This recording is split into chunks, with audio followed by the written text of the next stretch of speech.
Maraming tao tong gusto na gawin ang business ng Lord. But maraming inputs na doing the business of God. You have to use your skills, you have to use your talents, you have to use your gifts. Ang dami. Tapos, hanggang dating ka sa point, parang lumalakad ka into wilderness. Kasi hinahanap mo yung ano ba talagang skills ko?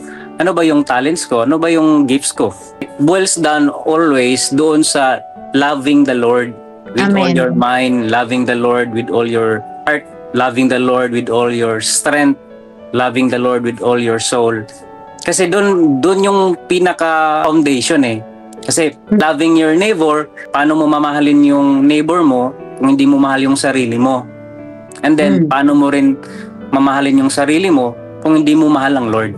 Siya yung creator eh, siya yung manufacturer, nasa kanya lahat yung idea kung paano tumakbo ng tama yung buhay natin.